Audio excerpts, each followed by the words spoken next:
अस्सलाम वालेकुम नाजरीन, मैं हूं आपका मेज़बान उमर जावेद प्रोग्राम जुर्म इंजाम के साथ। सीसीपीओ लाहौर ने जब पुलिस की कमान संभाली तो उन्होंने बुलंदोबांग दावे किए कि शहर से मंशियात फरोशों को, कब्जा माफिया को और जराइम पेशा अफराद को उखाड़ फेंकेंगे और लाहौर पुलिस को न्यूयॉर्क पुलिस बना देंगे। लेकिन हम देखते हैं कि समनाबाद के इलाके में दो मंशियात फरोश ग्रुप जो हैं आपस में लड़ते हैं और फायरिंग के नतीजे में एक शख्स जान की बाजी हार जाता है जबकि दो शदीद जख्मी होते हैं।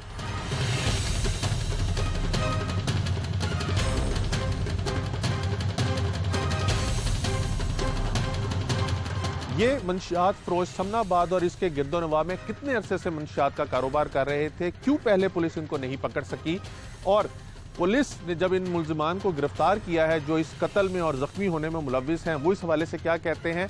इस केस की मुद्दइया एक खातून है, उसने मुकदमा किसकी तरफ से दर्ज करवाया है और क्या उसको मालूम था कि जिसके कत्ल का वो मुकदमा दर्ज करवा रही है वो मंशियात फरोश है।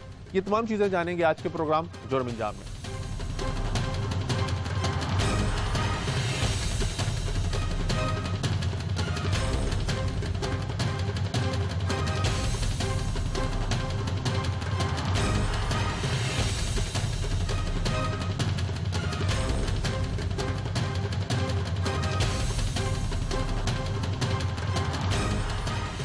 समनाबाद पुलिस ने कार्रवाई करते हुए दोनों फ्रीकैन यानी मकतूल पार्टी की जानिब से जिसने फायरिंग की उसको भी पकड़ लिया है और जिसने मकतूल को कत्ल किया उसको भी पकड़ लिया है। दोनों मुल्जिमान हमारे साथ मौजूद हैं। एक इसका साथी जो है वो अस्पताल में ज़ेर इलाज है क्योंकि जब ये मकतूल जावेद को कत्ल करने के बाद फरार हो रहे थे तो बॉबी ने पीछे से फायरिंग करके इनको जख्मी किया था, जिसके बाद ये शेख ज़ैद अस्पताल गए। शेख ज़ैद अस्पताल ने इनको सर्विसेज रेफर कर दिया, ये वहाँ पे ज़ेर इलाज थे और फिर वहाँ से पुलिस ने जाके इनको हिरासत में ले लिया और अब ये दोनों मुल्जिमान जो पुलिस की गिरफ्त में। इन्हीं से जानते हैं कि ये स्टोरी क्या हुई। तुम्हारा नाम क्या? मेरा नाम मलक साकिब। साकिब, कितनी उम्र है तुम्हारी? मेरी उम्र है 25 साल। क्या करते रहे 25 साल तक? 25 साल तक सर मैं पहले तो ज्वेलरी का काम कर रहा था, ठीक है, ये जुड़ाई का। उसके बाद मुझे साल हो गया हुआ था, मैंने छोड़ दिया हुआ था। अच्छा, उसके तो क्यों छोड़ा ज्वेलरी का काम? ज्वेलरी का काम इसलिए छोड़ा था मेरे पैर पे ना वो लग गया था, जो कट पड़ गया हुआ था, उसकी वजह से मैं जा नहीं पा रहा था। ठीक है। उसके बाद उन्होंने कोई नया रख लिया था, फिर मैंने दोबारा जो की लेकिन नहीं फिर ठीक है।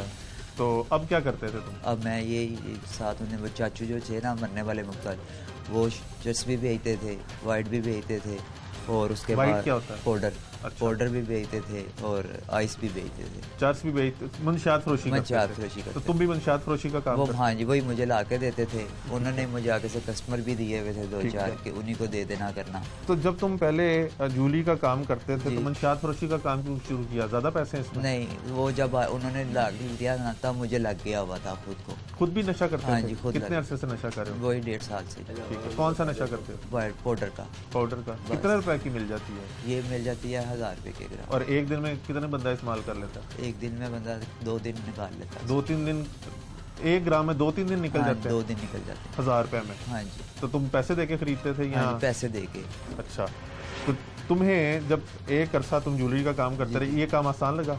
नहीं, बिल्कुल आसान नहीं लगा। इस तुम्हारे जितना ये ग्रुप था तुम्हारे चचा का, उसमें कितने बंदे और हैं जो मंशियात फरोशी करते हैं? उनमें एक ये साथ थे और एक इनका जो भाग गया ना मौके पे, वो भी साथ था। ठीक। और ये फैसलाबाद से लाते थे, फैसलाबाद से लाके इधर देते थे लाहौर में? हाँ, सिर्फ समनाबाद में बेचते थे? नहीं, सारे हर इलाके में किसी को पूरे लाहौर में हाँ वो देते थे। कैसे बेचते हो? वो वैसे बेचते थे कि वो हमें भी दे देते थे, तो वो कहते थे कि बेच के पैसे दे देना करना हमें। अगर एक शख्स ने तुमसे खरीदनी है तो उसको कैसे पता चलेगा कि तुम्हारे पास मंशियात है, तुम मंशियात फरोशी वो करते हो? उन्होंने मुझे कस्टमर दिए हुए थे, वो पहले कॉल करते थे कि ये फलाना आ रहा है, इनको दे दो। ठीक है। तो मैं दे देता था। चर्च किस तरह ग्राम है? चर्च का नहीं मुझे पता, मैं पीता ही नहीं हूँ। सिर्फ तुम्हें आइस का पता है? आइस का भी नहीं पता, मैं सिर्फ पाउडर पीता हूँ। हीरोइन? हाँ जी। पाउडर हीरोइन ही होती है? हाँ जी। हीरोइन हीरोइन नहीं होती, पाउडर अलग होता है, हीरोइन अलग होता है। अच्छा, पाउडर जो है वो 1000 रुपए का ग्राम है। हाँ ये तुम्हारे हाथ पे ये वेनूला क्यों लगा हुआ है? ये सर ये फायर लगे हुए हैं 2 पीछे। तुम्हें किसने फायर मारे? इन्होंने बॉबी भाई। बॉबी ने? क्यों? बॉबी ने। इन्होंने इसलिए क्योंकि चाचू जो थे ना वो कहते चाचू का नाम क्या था? जवेद। अच्छा। मुँह बोले चाचू थे। वो हफ्ता पहले आए थे मेरे पास घर, उनके साथ मेरी बड़ी ना गाड़ी। ये जावेद वही है जो तुम्हें मंशियात देते हैं? जो मंशियात देते हैं, वो हफ्ता पहले आए थे। उनकी मेरी बड़ी गाली गलोच हुई थी उनके साथ। किस बात पे? इस बात पे कि वो हर बात पे गालियां निकालते थे, उनका लैंग्वेज ही ऐसी थी हर बंदे के साथ। ठीक है, वो हर बंदे के साथ बदतमीजी के साथ बोलते थे, गालियाँ निकालते थे। तो उस टाइम मेजर विदेश में आके मैंने कहा गालियाँ ना निकालो। उस दौरान हमारी उनसे काफ़ी मुँहमारी वगैरह हाथापाई होने से बच गई, लेकिन मुँहमारी काफ़ी हो गई। ठीक है, फिर तुमने कत्ल किसको किया? जावेद को ही कत्ल किया? जावेद को। क्यों? मैंने नहीं किया, मेरे दोस्त जो है ना अब्दुल सादिक, वो मेरे साथ था। ठीक है। तो वो उन्होंने जिस जगह पे उसको भी उन्होंने वहाँ पे ना चौक में बड़ा मारा हुआ था, ठीक है, और उसी जगह वो हमें बुला रहे थे दोबारा। तुमने तुमने और तुम्हारे साथी ने जावेद को कत्ल किस टाइम किया? क्या वक्त था? तकरीबन 10:30-11 बजे का रात टाइम। को? हाँ जी। क्यों? वहाँ पे तुम लोग क्या करने गए थे? मैं पहले गोलचक्र से अपनी बेटी के पैम्पर लेने के लिए गया था। मेरे 2 बच्चे हैं, एक बेटा एक बेटी है। अच्छा, तो मैं ये काम छोड़ना चाह रहा था। उससे पहले तो वहाँ पे क्यों गए तुम? वहाँ पे पैम्पर लेने गया था। वो मेरे घर के चौक में आए हुए थे, मेरे घर के क्यों? इलाके में। वो रहते थे मिलत पार्क। तो वहाँ पे क्या करने आए थे जावेद? वो मेरे पास पैसे लेने के लिए आए हुए तुमने थे। उनका पैसे उधार देना तो था? दार नहीं देना था। वो कह रहे थे कि मैंने फैसलाबाद जाना है, मेरे पास पैसे नहीं हैं, तो मुझे ना पैसे दे दो 2 जब तुम्हें वो मंशियात देते थे जी। तुम बेच के फौरन पैसे दे देते हाँ थे जी। या क्रेडिट होता था? नहीं, फ़ौरन देता था। ठीक है, तो उस दिन तुम लोगों के पास असला कैसे था? तुम तो गए पैसे मेरा लेने के लिए। लाइसेंसी वसूल था वो, ठीक ठीक है। है, उनका नजायज़ था। तो वो उनकी तुमने ना लाइसेंसी पिस्तौल से हाँ फायरिंग जी, की? लाइसेंसी कितने फायर मारे? तो हमने एक फायर पहले हुआ है, ठीक है, उसके बाद वो कहाँ लगा? वो मुझे नहीं पता, अंधेरा था वहाँ पे, वो दोस्त ने चलाया, मैं उसी टाइम बाइक पे बैठा हूँ, हम जाने लगे हैं, पीछे से 2 और फायर हुए हैं। मुझे लगा कि उसी ने किए हैं, ठीक है। उतनी देर में फिर एक और फायर हुआ है, 2-3, वो फायर हमें लगे हैं। तो मैं जब उधर आया हूँ ना, होटल था वहाँ पे, एक शटर गिरा हुआ था और आधा शटर बंद था। मैंने आते हुए इन दोनों को देखा अंदर बैठे हुए, ठीक है। तो वो जैसे मैंने इनको बैठे देखा है, चाचू जो बूम बोले थे वो जुवेद, वो बाहर खड़े हुए थे, उनको मिलने के लिए बुलाया था। वो बार बार मुझे कॉल करके कह रहे थे आजा, मैंने फैसलाबाद जाना है, आजा आजा आजा। फिर फ़ोन पे गालियाँ निकालना शुरू हो गई। वो जो मेरे साथ दोस्त था उसने कहा था इसने पहले भी किया है हमारे साथ, मारा भी हुआ है मुझे भी, तो अगर हम ऐसे जाएंगे, वो फैसलाबाद जाना है, क्या पता वो हमारा सोच के आए हुए हैं, हमें मारने आए हुए हैं। तो इस चक्कर में मैं वहाँ पे साथ ले गए। तो जैसे मैं वहाँ पे पहुँचता हूँ, मैं इनको अंदर बैठा देखता हूँ, बाहर में उनके साथ बातचीत करता हूँ। ये अंदर बैठे क्या कर रहे थे? ये अंदर बैठे वो आइस का ना आधा आइस आधी कर रहे थे। आधी मतलब? कि इनके पास 5 ग्राम या 10 ग्राम आइस थी, ये 2 पैकेटों में डाल रहे थे। अच्छा, ठीक है। अब तुमने जावेद को कत्ल किया, पीछे से तुम्हारे पे फायरिंग हुई, तुम्हें 2 फायर लगे, और तुम्हारे साथी को कितने फायर लगे? मेरे साथी को भी 2 फायर लगे। उसका क्या नाम है? अब्दुल सादिक। अब्दुल सादिक, हाँ जी। ठीक है। ये कातिल पार्टी है, यानी इसने फायरिंग करके, इसने और इसके साथी ने फायरिंग करके जावेद को कत्ल किया है। जावेद की जानिब से रिटेलिएशन में फायरिंग की गई बॉबी की तरफ से, और बॉबी ने फायरिंग करके इसको और इसके साथी को गिरफ्तार किया। इसका साथी फायरिंग करके जख्मी किया, ये रिकवर हो गया, पुलिस की हिरासत में। दूसरा इसका साथी जो है अब्दुल सादिक, वो भी सर्विसेज अस्पताल में ज़ेर इलाज है। बॉबी से जानते हैं। बॉबी, जिसको कत्ल किया गया वो तुम्हारा क्या लगता था? सर वो मेरा मकतूल जो जावेद मकतूल था, वो मेरा दोस्त था, भाइयों की तरह। तुम वहाँ पे उस दिन क्या कर रहे थे? सर वो उन्होंने मुझे बुलाया था फ़ोन करके कि आओ हम लाहौर से बाहर जाना है फैसलाबाद। मंशियात लेने जाना? नहीं, मंशियात नहीं, वो मिलने जाना था, और कोई उनकी तारीख वगैरह थी। मंशियात का मुझे नहीं इल्म है कि वहाँ से मंशियात भी लेते। जावेद मंशियात फरोशी करता था? मैंने ये लास्ट दिनों में देखा 2 दफ़ा, उनके बाद मंशियात, उससे पहले मैंने कभी नहीं देखी उनके पास। ये तुम पे इल्जाम लगा रहा है कि तुम और एक और बंदा बैठे अंदर आइस की पुड़ियाँ बना रहे वो जो अंदर बंदा बैठा था वो आइस का कुछ हाफ कर रहा था, वो सपोर्ट कर रहा था आइस जावेद को। आइस यहाँ पे इसी इलाके में बेचते हैं पूरे लाहौर में? सर ये मुझे नहीं पता, क्योंकि मैं ना सेल परचेज मेरा क्या काम करते हो तुम? हाँ सर, मैं जो सा मुख्तलिफ जो से है ना ट्रांसपोर्ट, गुड्स ट्रांसपोर्ट, उनसे माल निकलवा के कंपनियों को देके अपने पैसे कमाता था। 2 बंदों ने जावेद तुम्हारा जो दोस्त था उसको कत्ल किया, वो फरार हो रहे थे। तुम्हारे पास कहाँ से असला है और तुमने उनके ऊपर फायरिंग करके उनको जख्मी क्यों किया? वो मकतूल का असला जो सा हमारे पास था, और वो उन्होंने कहा था कि हमारी दुश्मनदारी का मामला चल रहे हैं। पहले दुश्मनियाँ थी उसकी किसी से? वो पीछे ही उनके मामला थे, ये फैसलाबाद से। किस हवाले से थे? ये दुश्मनदारी के लिए आती जमीन, ये लेन देन का तनाजा? जमीन का कोई तनाजा। मंशियात का नहीं था? नहीं, मंशियात का नहीं था। अच्छा, तो तुमने फिर इनके ऊपर फायरिंग क्यों की? सर अंधेरे में मैंने फायर इसलिए किया कि ये वहाँ पर मार के निकल रहे थे। ठीक है। और मुझे नहीं पता था, मैं यही समझा था कि शायद उनके मुखालिफ उनके सर पे आके और ये काम करके जा रहे हैं। तो तुम्हारा इतना पक्का निशाना है कि तुमने 3-4 गोलियां चलाई और सारी इनको लग गई? नहीं, मैंने तो फायर तो अंधेवा किए थे। पहले असला चलाया हुआ कभी? हाँ जी, पहले मैंने चलाया हुआ है। क्यों? वैसे हवाए ये बसंत वगैरह पे। अच्छा, हवाई फायरिंग पे तो पुलिस आजकल पकड़ लेती नहीं, है। वो जब बसंत खुली होती थी तब। बसंत को तो यार अब 10 साल से तो हाँ, तो उसके बाद नहीं चलाया। और क्या क्या शौक है पतंगबाजी के अलावा? तंगबाजी के बाद और कुछ भी नहीं, अब मसरूफियत थी अपनी लाइफ के साथ। ये गुड्स ट्रांसपोर्ट की गुड्स ट्रांसपोर्ट, घर से काम से आइस थे। कभी पिए? नहीं, आइस मैंने कभी नहीं कौन सा पी। नशा किया? पहले कभी करता था यही, वो चिट्स वगैरह कभी पीते होते थे, वो भी मैंने छोड़ दिया हुआ था। जावेद देता था? नहीं, जावेद नहीं देता था, वो मुस्लिम, वो जो अपना टाइम। इसको जानते हो पहले? इनसे मेरी मुलाकात करवाने वाले जावेद साहब। तुम्हें पता था ये भी मंशियात बेचते हैं? नहीं, पहले नहीं पता था, लेकिन जब ये लास्ट के दिनों में मेरी इनसे दो से तीन मुलाकातें हुई, तब मुझे पता चला कि ये से मंशियात फरोश। अच्छा यार, ये बताना, महीने का कितना कमा लेते हो तुम लोग? तुम तो सिर्फ डिलीवर करते हो। हाँ। तुम्हें जावेद देता था, तुम डिलीवर करते, कितना कमा लेते हो? कमा सर कुछ भी नहीं लेते थे, ठीक है। तो फिर करते भाई क्यों बड़ा भाई गाड़ियों का शोरूम पे होता था, वाला साहब रिक्शा चलाते हैं, वो फैमिली वगैरह उसी में वो फोर्स हो जाता था। उसमें ये था कि सिर्फ पी निकल जाता था। ठीक। तो अब मेरे ना वाइफ की डिलीवरी थी, तो मैंने ये चीज़ें छोड़ देनी थी। मैंने उन्हें कहा ना, मैंने आइंदा के बाद अच्छा, आपसे- जब कोई हादसा हो जाता है तभी तुम सारे क्यों छोड़? सर नहीं, ये हादसे होने से पहले ही कह दिया हुआ था कि हमने ठीक हो गया। ये काम नहीं करना। इंचार्ज इन्वेस्टिगेशन वाजिद गुरैया साहब भी हमारे साथ मौजूद हैं, जिन्होंने इसको तकरीबन बॉबी को 2 से 3 घंटों में पकड़ा, और जो दूसरे मुल्जिमान हैं इनको शक गुजरा कि ये जख्मी होके अस्पताल गए थे, और अस्पताल ने शेख जायद अस्पताल ने इनको सर्विसेज अस्पताल मुंतकिल कर दिया था, वहाँ पे इनका इलाज चल रहा था। और इन्होंने एक बहाना भी बनाया वहाँ पे, इस सारे जो सीन था उसको क्रिएट करने की कोशिश की कि ये कत्ल की वारदात नहीं हुई, कोई और वारदात होती। ये भी एक बड़ी मज़ा है इसके अंदर, वो भी पूछते हैं। भाई साहब, मुल्जिमान को कितनी देर में आपने पकड़ा, और ये जो थोड़ा सा वक्त है ये बड़ा हैरान कुन है लाहौर पुलिस के लिए। लाहौर पुलिस की इतनी अच्छी कारकर्दगी है नहीं, कैसे हाथ आ गई है? ये आपको पता है कि लाहौर पुलिस की जो कारकर्दगी है वो कभी भी किसी से पीछे नहीं रही पूरे पंजाब में। इंशाल्लाह जो है वो प्रोएक्टिव पुलिसिंग है लाहौर की, अल्हम्दुलिल्लाह। तो उसमें ये था, ये जहाँ तक इस वकूए का ताल्लुक है, हमें क्राइम सीन पे पहुँचते हुए बहुत सारी चीज़ें जो हैं वो हमें पता चल गई। उसके बाद जो है हमने इसको कुरेदना शुरू किया, तो पता चला कि ये जो बॉबी है, बॉबी ही कॉलर है, और बॉबी 15 कॉल जी। तो बॉबी वहाँ पे कैसे पहुँचा, ये चीज़ें जब हमने थोड़ी सी उसमें प्रॉब किया तो वो चीज़ें सामने आती गई जी सारी। अच्छा, आपको ये कब इंकशाफ हुआ कि ये जो 2 जख्मी अस्पताल में ज़ेर इलाज हैं यही इस वकूए के कातिल हैं? देखें जी, उसमें वहाँ पे क्राइम सीन पे जाते साथ ही हमें ये पता चल गया कि ये पिस्टल पड़ा हुआ है, ये पिस्टल किसका हो सकता है। जब वो चीज़ें हमारे सामने आई तो लाजमी बात है फिर वो कड़ियों से कड़ियाँ जुड़ती गईं और चीज़ें जो हैं वो सामने आती गईं। गुरैया साहब, अगर फायर आर्म इंजरी हो तो अस्पताल शहरियों का बगैर पुलिस को इन्वॉल्व किए इलाज करता है? करता तो नहीं है। देखें, उसमें बड़ा अच्छा सवाल है ये आपका।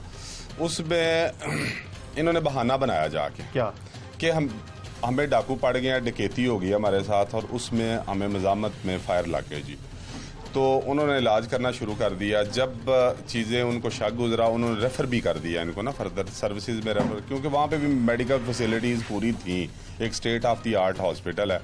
उन्होंने फिर इस शक से इनको वहाँ पे सर्विसेज मुंतकिल कर दिया और चीज़ें हमारी इन्वेस्टिगेशन में आगे चल रही।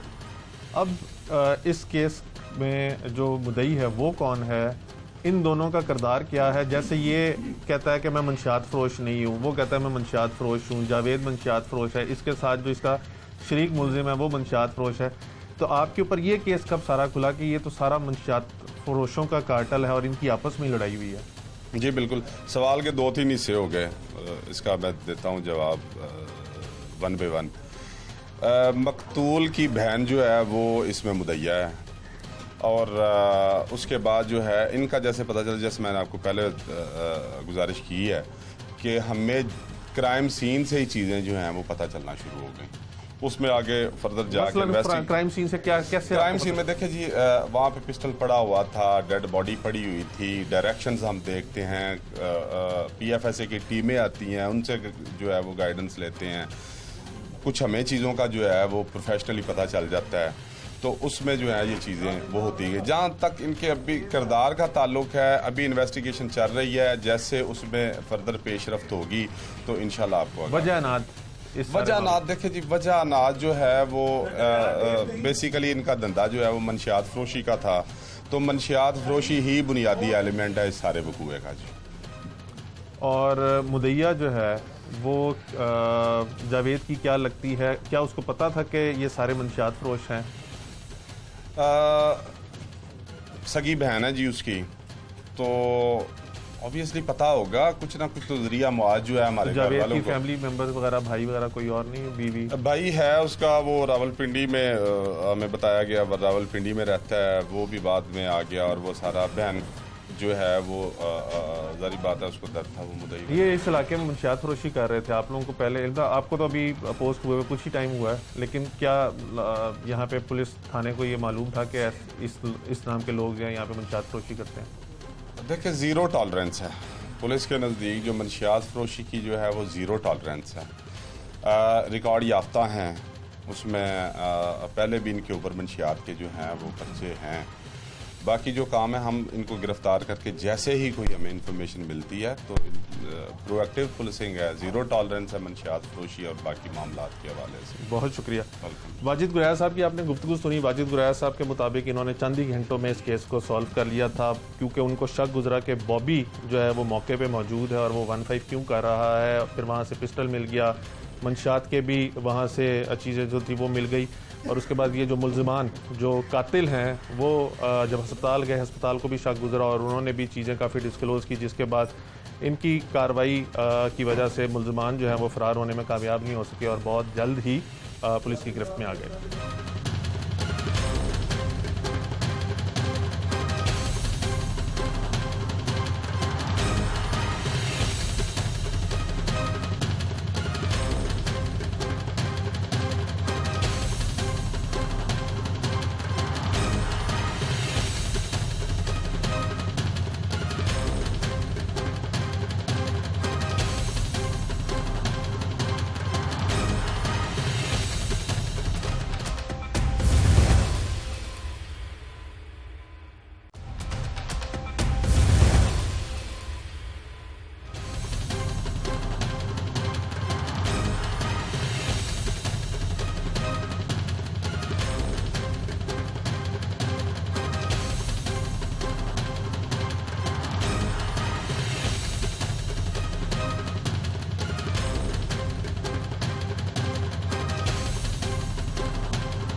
मकतूल जावेद के कत्ल का मुकदमा उसकी बहन की मुद्दत में दर्ज किया गया। इसकी क्या वजह थी कि मुद्दई जो है वो कोई भाई या और रिश्तेदार नहीं बना बल्कि सगी बहन बनी, और अब जब उनसे उनकी बहन से रब्ता किया जा रहा है तो वो तबीयत नासाजी का बहाना बना रही हैं। जबकि पुलिस अफसरान जो है उनका कहना है क्योंकि ये सारा ख़ानदान ही मंशियात फरोशों का है, मकतूल भी और मुल्ज़िमान भी, इसलिए वो मीडिया पर आने से गुरेज़ा हैं। लेकिन मकतूल जावेद के एक दोस्त हमारे साथ मौजूद हैं, शराज। इनसे जानते हैं कि ये मकतूल जावेद को कब से जानते थे और इनका ये जो सारा सिलसिला था इनको इस बारे में पता था कि नहीं। शराज, एक तो वक्त के लिए शुक्रिया। ये बताइएगा कि जब आपको कब पता चला कि जावेद को कत्ल कर दिया गया? मुझे तो उसके तकरीबन जो है ना 2 दिन बाद इस चीज़ का अंदाज़ा हुआ है कि जो है ना जावेद जो है ना वो मारा गया, कत्ल हो गया। तो उस सिलसिले में कोई भी इसके ख़ानदान से बंदा जो है ना अपनी मदयत में जो है ना पुलिस को इंटरव्यू या पर्चा करवाने के लिए तैयार नहीं था। क्यों? क्योंकि उसका किसी के साथ लेना देना जो है ना, बोल चाल वगैरह सब कुछ जो है ना इसकी एक्टिविटीज़ की वजह से ख़त्म हो गया था। अच्छा। जिसकी वजह से उसकी बहन जो है ना वो भी काफ़ी मुश्किल जो है ना इस चीज़ के लिए एग्री हुई। रिफत उनका नाम है, रिफत रफ़ीक। तो उनकी बहन को ये पता था कि उनका भाई जो है वो मंशियात फरोशी वगैरह में मुलविस है? ज़ाहिर बात है, बहन भाइयों को सारा पता होता है। तो ये जावेद जो था ये शादीशुदा था? जी बिल्कुल शादीशुदा था। इसके 2 बच्चे भी थे। एक 13 साल की इसकी बेटी थी, वो बड़ी थी। एक बच्चा था इसका बेटा था, वो 9 साल का था, वो छोटा था। तो अहलिया भी तो मुदैया बन सकती, मुदई बन सकती। वो इसी वजह से मैं कह रहा हूँ कि इनकी जो है ना आपस में अनबन थी। और इनके कोई भाई वगैरह और कोई नहीं? भाई तो थे इसके, लेकिन इस वजह से मैं ऑलरेडी आपको बता रहा हूँ कि इनका जो है ना बोलचाल नहीं था। इसकी एक्टिविटीज़ या इसकी जो मंशियात की वजह से ये जो फैसलाबाद से ये मंशियात लाता था, आइस चर्च और हीरोइन हर किस्म की जो है ना ये मंशियात जो है ना सप्लाई करता था। इस वजह से वो घर वाले जो है ना इसे मना भी करते थे कि तुम इस तरह ना किया करो। इस वजह से उन्होंने इसके साथ जो है ना लेना देना ख़त्म कर दिया। आपका जावेद के साथ कितने अरसे से ताल्लुक है? 3-4 साल से है। आपको पता था जावेद मंशियात का काम करता है? नहीं, इतना तो मुझे नहीं है, कभी कभार बातचीत या गपशप वगैरह होती थी, उसके अलावा और कुछ भी नहीं। जो कातिल हैं उनमें से एक जो है उसका मुंह बोला भतीजा भी है और वो भी मंशियात फरोशी करता है। वो कहता है कि ये लाहौर में मंशियात बेचता था और उसकी ज़ुबान जो थी वो बड़ी गंदी थी, जिसकी वजह जी से बिल्कुल, इसमें इनकी जो ना ऑलरेडी लड़ाई चल रही थी, कोई 2000 पैसों की वजह से, 1600 रुपये की वजह से जो ना वो आया। जब ये पता बाद में चला है कि मुझे दोस्त ने बताया था कि 2000 रुपये का लेन देन था।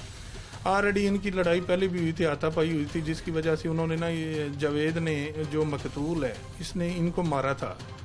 तो इसी रंजश की वजह से जब वो आए हैं 1600 रुपया उसने दिया है। देने के बाद जो है ना वो बस तलक कलामी हुई है, फिर फायरिंग हुई दोनों साइडों से, तो वो जावेद को सीधी गोली लगी है। आप मंशियात इस्तेमाल करते हैं? जी नहीं, मैं सिगरेट भी नहीं पीता। तो जब आप मंशियात भी नहीं पीते और कोई भी ऐसा गलत काम नहीं आप करते, लेकिन आपने दोस्ती जावेद से रखी हुई थी, तो आपने जिम्मेदार शहरी होने का सबूत देते हुए पुलिस को क्यों नहीं कभी बताया कि आपका दोस्त ऐसे मंशियात फरोशी करता है? देखें, दोस्ती में इतना तो जो है ना बंदे को नहीं पता होता कि ये घरेलू तौर पे या इसके अंदर क्या है, इस चीज़ का तो इंसान को पता नहीं ना होता। लेकिन ये एज ए दोस्त बस गपशप होती थी, हाल अवाल, खाना वगैरह खाते थे, इकट्ठे घूमते थे, ये इसके अलावा और कुछ भी नहीं। बहुत शुक्रिया।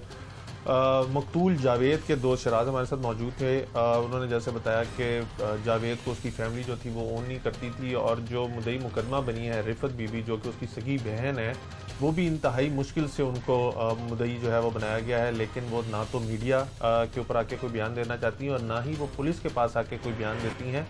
और जब इस हवाले से थाना पुलिस से पूछा गया तो उनका भी कहना था कि उनकी जगह कोई और बंदा जो है वो आता है और वो पैगाम रसानी करता है। हमने मुतअद्दिद दफ़ा खातून को थाने आके बयान देने के लिए बुलाया है और उनको ये भी कहा है कि वो उनके घर जाके उनका बयान वगैरह ले लेते हैं, लेकिन मुदैया जो है वो हमेशा यही कहती हैं कि उनकी तबीयत नासाज है, ब्लड प्रेशर हाई है और वो मीडिया पे नहीं आते। जबकि इनका बताना है कि उसको तमाम घर वाले जो थे मकतूल को डिसोन कर चुके हुए थे और इनको भी कुछ अंदाज़ा था कि वो मंशियात फरोशी करता है और उसका इस्तेमाल भी करता है, लेकिन इनका भी उसके साथ बहुत ज़्यादा मिलना जुलना नहीं था, इसलिए ये भी कोई पर्टिनेंट इन्फॉर्मेशन जो नहीं दे पा रहे।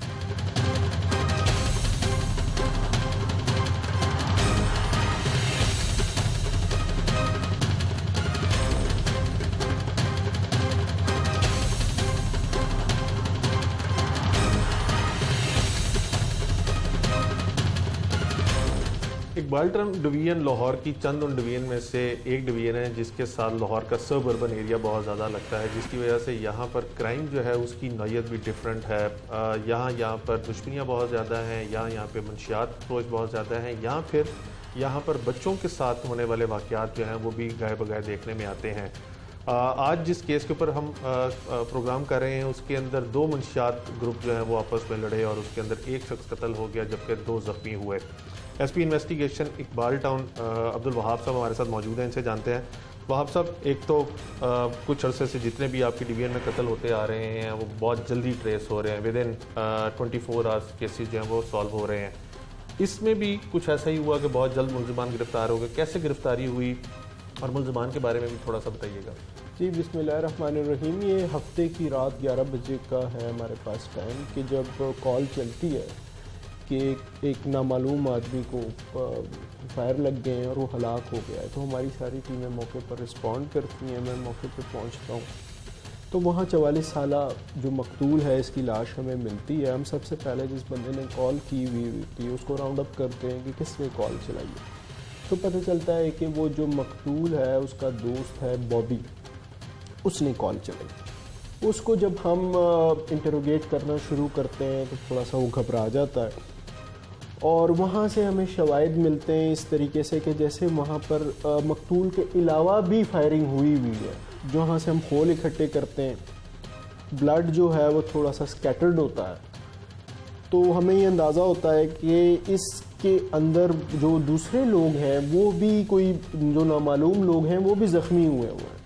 तो वो हम हस्पतालों में पताजोई करना शुरू करते हैं और हमें पता चलता है कि इसी तरीके से वो शेख ज़ैद अस्पताल में 2 लोग आए हैं और उन्होंने ये ड्रामा रचाया है कि हमारे साथ वारदात हो गई है। और हमें फौरी ट्रीटमेंट दी जाए।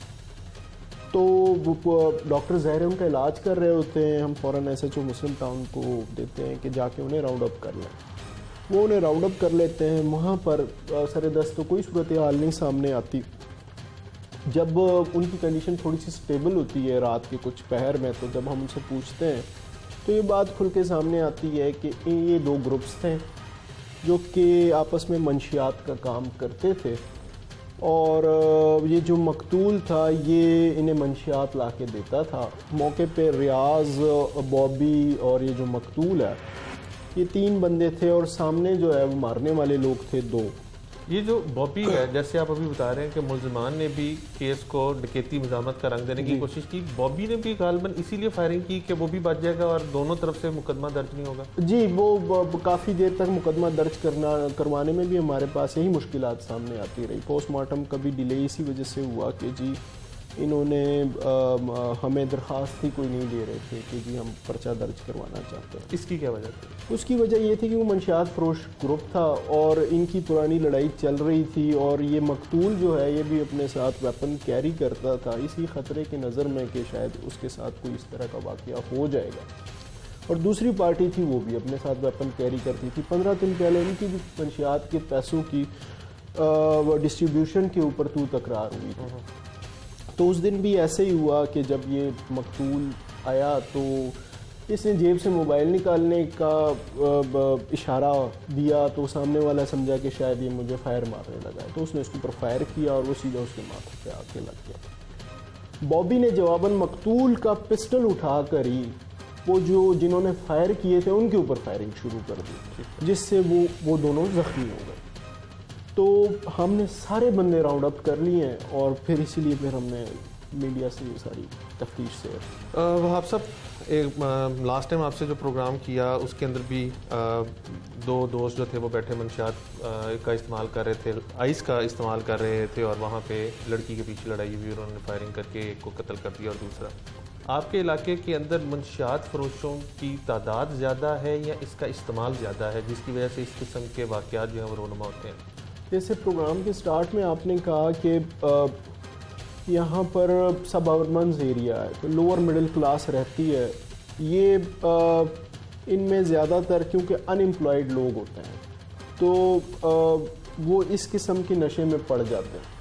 फिर असले का आसान उनकी दस्तरस में आना वो भी, और फिर जब नशा ये कर लेते हैं या नशे की बिज़नेस में इन्वॉल्व हो जाते हैं, तो अल्लाह की तरफ से इन्हें सही और गलत की जो तमीज़ होती है वो तमीज़ इनसे जो है ना वो खो जाती है, और ये खुद ही सही गलत का फ़ैसला करके तो खुद ही अपनी मामलात को निमेटने की कोशिश करते हैं।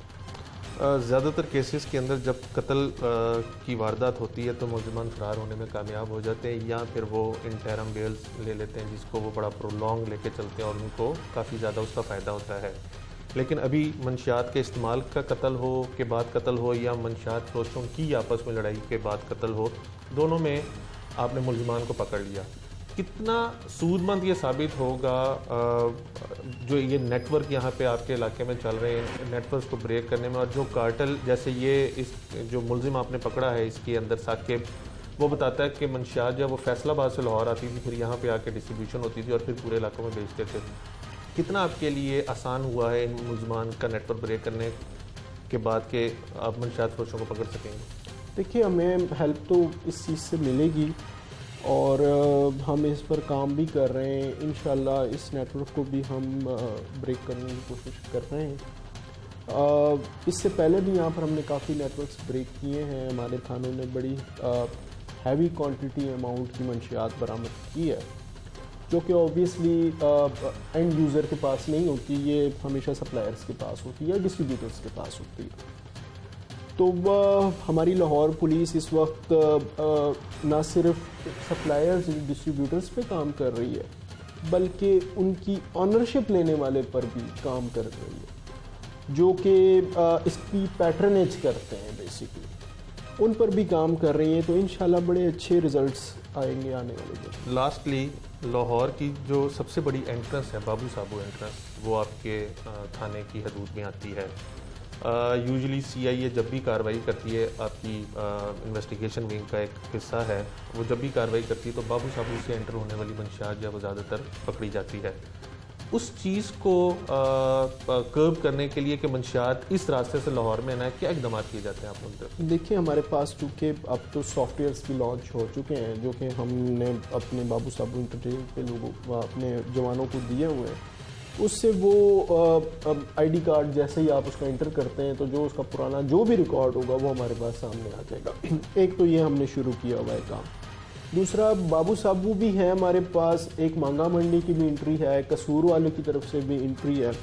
तो तमाम एंट्रियों पर हमारी कोशिश है कि अब हम इस तरह का निज़ाम वाज़े कर सकें जिससे ये मंशियात की तरसील जो शहर के अंदर हो रही है इसका मुकम्मल तौर से किलाकुमा किया जा सके। बहुत शुक्रिया। SP investigation Iqbal town Abdul Wahab साहब की आप गुफ्तगू सुन रहे थे। इसके अंदर दो ग्रुप आपस में लड़े और दोनों ग्रुपों की जानिब से ना तो मुकदमा कोई दर्ज करवाना चाहता था और इस कत्ल को और ज़ख्मी होने वाले अफराद को बिल्कुल छुपाना चाहते थे, दबा देना चाहते थे ताकि कोई कानूनी कार्रवाई ना हो। लेकिन पुलिस हरकत में आई, वहाँ से असला बरामद हो गया और फिर मुल्ज़मान जो ज़ख्मी होकर अस्पताल में ज़ेर इलाज थे उन तक पुलिस का पहुँचना डेफिनेटली कामयाबी का एक सिलसिला बना, ज़रिया बना और उसके बाद मुल्ज़िमान जो है वो पकड़े जा चुके हैं। अब कानून के मुताबिक कार्रवाई की जा रही है और जो ज़ख्मी है वो मुल्ज़िम अभी वो अस्पताल में ज़ेर इलाज है।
मंशियात का इस्तेमाल हमारे माशरे में ना सिर्फ बढ़ता जा रहा है बल्कि इसके ऊपर बहुत ज़्यादा ऐसे केसेस भी सामने आना शुरू हो गए जिसके अंदर मंशियात के इस्तेमाल के बाद जो है वो अफ्रीकैन आपस में लड़ पड़ते हैं और बाद जो है कत्ल वगैरह तक आ जाती है। जिस केस के ऊपर आज हम प्रोग्राम कर रहे हैं उसके अंदर भी मंशियात फरोशों का आपस का झगड़ा हुआ और झगड़ा भी सिर्फ 1600 रुपया या 2000 के ऊपर हुआ, जिसके ऊपर फायरिंग करके एक शख्स को कत्ल कर दिया गया और फिर जवाबी फायरिंग के अंदर दो अफराद जो थे वो ज़ख्मी हुए। उसके बाद मुल्ज़िमान ने सारा ड्रामा रचाया। हमारे नफ्सियात हमारे साथ मौजूद हैं, इनसे जानते हैं कि मंशियात ड्रग्स इंसान के जहन को कैसे मफलूज करती हैं। मेरी वक्त के लिए शुक्रिया। एक शख्स जो ड्रग्स ले रहा होता है वो ड्रग्स ले रहा होता है प्लेयर के लिए, लेकिन उसके साथ बहुत से सोशल टैबूज जुड़े होते हैं, बहुत सा क्राइम जो है वो जो नहीं भी चाह रहा होता वो भी उसके साथ अटैच होता जाता है। मंशियात करती क्या दिमाग को? सब्सटेंस अब्यूज़, ड्रग अब्यूज़ और इसका इस्तेमाल भी, not just the abuse but use भी जो इसका है, अगर दुनिया में इलीगल कंसिडर किया जाता है मेजॉरिटी केसेस के अंदर या बैन किया जाता है तो वो इसी वजह से किया जाता है क्योंकि इसके मनफी असरात हैं इंसानी जिस्म पर भी और इंसानी जहन पर भी। अब हर किसी के ऊपर किस किस्म का असर होता है, एक तो इंडिविजुअल डिफरेंसेस हम इसको कहते हैं, एक तो वो सबके ऊपर मुख्तलिफ होता है और हर ड्रग का जो असर है वो भी डिफरेंट होता है। अगर हम मैरिजुआना और हेरोइन की बात करें तो ये दो ऐसे ड्रग्स हैं जो कि इंसान को काम करता है और इतना ज़्यादा एग्रेसिव नहीं करता और वो वायलेंस इतना ज़्यादा क्रिएट नहीं करता। लेकिन अगर हम कोकेन, PCP, LSD और अल्कोहल की अगर बात करें तो ये एग्रेशन को बॉडी के अंदर इंक्रीज़ करता है। अब कई लोग ऐसे कह सकते हैं कि जो कि इस्तेमाल करते हैं कि नहीं हम तो ड्रग यूज़ ही इसलिए करते हैं ताकि वो हमें काम कर सके। ये एक मिसकंसेप्शन है और वो किस तरह से है कि जब भी आप इस किस्म का ये जो 4 एंड की कैटेगरीज मैंने जो आपको बताई हैं, इस ड्रग को या फिर आप इसके मिलते जुलते इंग्रेडिएंट्स वाले ड्रग्स को अगर आप यूज़ करते हैं तो वो आपको जैसे जैसे आपकी बॉडी में से निकलता जाता है, जिसको हम विड्रॉल का टाइम जो कहते हैं, उस विड्रॉल टाइम के अंदर इंसान जो है वो फ्रस्ट्रेशन, इरिटेबिलिटी, एंजाइटी और उसके अलावा एग्रेशन जो है वो उसमें बहुत ज़्यादा हो जाता है। एक छोटी सी मिसाल मैं आपको देती हूँ। वो इतने डिपेंडेंट हो जाते हैं इस ड्रग के ऊपर जैसे हम खाने पर डिपेंडेंट हैं। एक टर्म हम यूज़ करते हैं, उसको कहते हैं हैंग्री, हंग्री नहीं हैंग्री। और वो ये टर्म है कि जब आपको इतनी भूख लगी हो कि आपको गुस्सा आता है, और कुछ लोगों के साथ वाकई ये बड़ी नॉर्मल बात है कि उनको जब तक खाना ना दिया जाए तब तक वो फंक्शन नहीं कर सकते। तो इसी तरीके से ड्रग्स भी जो है वो इंसान को जो कि यूज़ कर रहा हो उसको इस तरीके से उसके माइंड को और बॉडी को अफेक्ट करता है कि वो उसका डिपेंडेंट हो जाता है, मोहताज हो जाता है। अभी हाल ही में मैंने एक प्रोग्राम किया, उसके अंदर मुलजिम जो था वो इस चीज़ की प्ली ले रहा था कि उसने ड्रग्स की और उसके बाद उसको बिल्कुल अकल ना रही, होश ना रहा, और उसने जाके फायरिंग करके 2 बंदों को कत्ल कर दिया, 1 को ज़ख्मी कर दिया। अगर आज के प्रोग्राम की बात की जाए तो ये ड्रग डीलर भी हैं, ड्रग पैडलर्स भी हैं, और ये ड्रग कंज्यूम भी करते हैं। और सिर्फ 1600 रुपए के ऊपर लड़ाई हुई, और मुलजिम जो हैं जिन्होंने बंदे को कत्ल किया वो कहते हैं कि उसने हाथ ऐसे किया तो हमें लगा ये हमें मारने लगा और असला निकालने लगा, उसके ऊपर फायरिंग कर दी। क्या इंसानी दिमाग को मफलूज कर देता है ये? अगर आपने ड्रग नहीं भी की हुई उसके बावजूद भी आप सोचने समझने की सलाहियत से महरूम हो जाते हैं? अच्छा, अगर आपने ड्रग किया हुआ है या नहीं किया हुआ है, अगर आप रेगुलर कंजम्पशन इसकी अगर चल रही है, हमारा जो प्री फ्रंटल कॉर्टेक्स है जो कि आपके माथे के पीछे वाला हिस्सा होता है, ये टीनेजर्स का भी फ्लॉड हो जाता है। क्यों हो जाता है? क्योंकि वो उनका तो डेवलपमेंट की वजह से होता है कि वो अभी तक डेवलप कर रहे होते हैं, लेकिन जो लोग ड्रग यूज़ या अब्यूज़ कर रहे होते हैं उनकी डिसीजन मेकिंग की जो पावर होती है ना वो आपके फ्रंटल कॉर्टेक्स के पास होती है, और वो जब थोड़ा सा डिसफंक्शनल हो जाए तो that's when something like this happens. कि आप बता रहे हैं कि वो कह रहा है कि जी मुझे पता नहीं चला, एंड नॉर्मली कोई भी बंदा जो कि किसी भी सब्सटेंस को यूज़ या अब्यूज़ करता हो वो यही कहता है कि मेरे से कुछ हो गया और मुझे पता नहीं चला। टू अ सर्टन एक्सटेंट कुछ हद तक वो सच कह रहे होते हैं, क्योंकि वाकई उनके पास वो डिसीजन मेकिंग की जो पावर होती है वो उसको लूज़ कर जाते हैं। न्यूरोट्रांसमीटर्स हमारे कुछ ब्रेन के अंदर हैं जिसके अंदर थोड़ी सी टेक्निकल साइकोलॉजिकल टर्म्स हैं, बट गाबा, नॉरएपिनेफ्रिन और डोपामिन, ये कुछ 3-4 कह लें कि आपके न्यूरोट्रांसमीटर्स हैं जो कि डायरेक्टली अफेक्ट होते हैं या आपकी बॉडी के ऊपर एक असर रखते हैं जब आप ड्रग्स यूज़ कर रहे हो। डोपामिन एक ऐसा ड्रग है जो कि प्लेजर का न्यूरोट्रांसमीटर है। जब आप अल्कोहल कंज्यूम करेंगे या आप कोई ऐसा ड्रग कंज्यूम करते हैं जो कि आपको प्लेजर देता है तो डोपामिन एकदम शूट करता है, जिसको हम कहते हैं एक हाई और बज़ जो एक बंदा एक्सपीरियंस करता है जब वो किसी भी सब्सटेंस को यूज़ करता है। उसके अलावा ये जो बाकी न्यूरोट्रांसमीटर्स हैं, जैसे मैंने आपको पहले जिक्र किया कि अल्कोहल जो है इट्स एक्चुअली अ डिप्रेसेंट है। लोग कुछ कहते हैं कि तो ये सारी चीजें क्राइम के ऊपर कैसे आपको माइल करती हैं? कैसे आपको ये नहीं पता चलता कि आप बंदे को कत्ल करने लगे? देखिए ना, आपने अल्कोहल कंज्यूम की, आपने उस पर्टिकुलर टाइम तक जब तक आप उसको कंज्यूम करें, जब तक वो आपकी बॉडी के अंदर है तब तक आपको प्लेजर फील हो रहा है। जैसे ही वो आपकी बॉडी में से निकलना शुरू होता है, आप मेलो आउट होना शुरू होते हैं, तो आप फौरन से ही आपके अंदर इरिटेशन बहुत इंक्रीज हो जाती है, आपको गुस्सा बहुत ज़्यादा, आप चिड़चिड़े हो जाते हैं बहुत ज़्यादा। उस केस के अंदर फिर आपके सामने जो भी आए और जैसा भी वो बंदा हो, उसकी जो पोजीशन हो आपकी लाइफ के अंदर, उसके साथ जो रिश्ता हो, आपको उसकी समझ बूझ नहीं रहती है इतनी ज़्यादा। मैं ये नहीं कह रही कि 100% ख़त्म हो जाती है, but to a certain extent वो ख़त्म हो जाती है। बहुत शुक्रिया। हमारे नफ्सियात हमारे साथ मौजूद थी। सिर्फ 1600 रुपये का मामला था और उसके अंदर मुलजिमान ने फायरिंग करके सामने खड़े दूसरे शख्स को कत्ल कर दिया। जब पुलिस ने मुलजिमान को गिरफ्तार कर लिया तो मुलजिमान का कहना था कि उसने जेब के अंदर हाथ डाला जिससे उनको लगा कि शायद वो पिस्तौल निकालने लगा और इनके ऊपर हमला कर देगा, जिसके ऊपर उन्होंने फायरिंग करके उसको कत्ल कर दिया। सितम ज़रीफ़ी देखें कि ना तो मकतूल की जानिब से कोई मुकदमा दर्ज कराने को तैयार था और ना ही मुलजिमान जो थे वो जो उनके ऊपर फायरिंग हुई जवाबी और जिसके अंदर वो ज़ख्मी हुए वो अपने ऊपर मुकदमा अपने मुलजिमान के ऊपर मुकदमा दर्ज कराने के लिए तैयार थे और इस तमाम केस को वो ऐसे ही ख़त्म करना चाहते थे। लेकिन अस्पताल जब वो इलाज कराने के लिए पहुंचे और डॉक्टरों को वहाँ पे शक गुजरा तो उन्होंने पुलिस को इतला दी और इस तरह से 3 मुलजिमान जो हैं अब तक पकड़े जा चुके हैं। लेकिन लाहौर के अंदर CCPO के बुलंदोबांग दावों के बावजूद भी ना सिर्फ कब्ज़ा माफिया भी मौजूद है बल्कि मंशियात फरोशी और मंशियात का इस्तेमाल भी हो रहा है और पुलिस अगर कोई वकूआ हो जाता है तो वहाँ पे पहुंचकर फर्जी सी कार्रवाई कर लेती है, मुलजिमों को पकड़ लेती है। लेकिन जो ये नासूर हमारे माशरे में फैलता जा रहा है और इसका इस्तेमाल जो बढ़ता जा रहा है उसको रोकने के लिए कोई इक़दाम नहीं किए जा रहे। आज के प्रोग्राम से टीम जोरुम इंजाम और अपने मेज़बान उमर जावेद को इजाज़त दीजिए। अगले प्रोग्राम में मुलाकात होगी। अल्लाह ने के बाद।